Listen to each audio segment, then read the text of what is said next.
वो आया क्षत्रिय धर्म के अंदर। तीसरा, जो समाज में अर्थव्यवस्था और उसकी फाइनेंशियल और इकोनॉमिकल ग्रोथ के ऊपर ध्यान देंगे, ठीक है, वो आया वैश्यों के अंदर, ठीक है।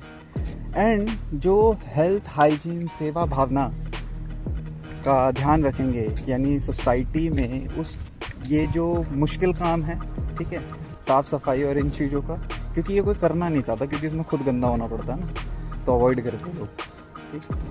खैर, उस पर अभी नहीं जाते। तो ये वह चौथा वाला जो था, तो ये किसके अंदर आया? शूद्र, जिनका आधार जन्म नहीं था बल्कि कर्म था, ठीक है। ये कर्म के बेसिस पे, यानी काम के बेसिस पर ये 4 मेजर डिपार्टमेंट बांटे गए। जातियों का जन्म कैसे हुआ? ठीक है, अब जब कोई एक पर्टिकुलर काम करता है तो उसको उसका टैग दे दिया जाता है। जैसे लोहे का काम कर रहा है लोहार, मिट्टी का काम कर रहा है कुम्हार, ठीक है, और जो पूजा पाठ कर रहा है पंडित हो गया, ठीक। उसी तरह से डिफरेंट तरीके से ये जो है क्या कहते हैं, जातियों का निर्माण होना शुरू हो गया उनके काम के बेसिस पर, ठीक। अब प्रॉब्लम कहाँ आई? जब हमने एक के काम को दूसरे से सुपीरियर या इन्फीरियर समझना शुरू कर दिया, ठीक है। तो यहाँ पे Linnaeus, superiority complex, inferior feel कराना और ये चीज़ें डेवलप होने लगी, जिसकी वजह से प्रॉब्लम आई। प्रॉब्लम जाति कभी नहीं थी, इंसानी सोच थी, ठीक है, जो अपने आप को किसी से सुपीरियर या इन्फीरियर समझने की कोशिश करता है, ठीक है। इसलिए मैंने पहले भी वीडियो में कहा था कि मैं किसी को बड़ा या छोटा नहीं समझता, ठीक है।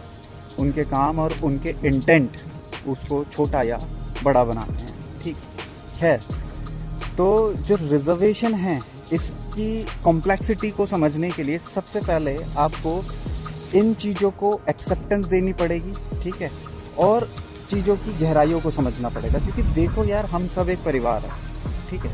अगर हम इस सोच के साथ अभी भी बटे रहे तो पहले भी लोग हम पे राज करते आए थे, आज भी कोई ना कोई इस चीज़ का फ़ायदा उठा के हम पर राज करेगा। तो अगर हमें एक समाज के तौर पर उठना है तो हमें चीज़ों की गहराइयों को समझना पड़ेगा।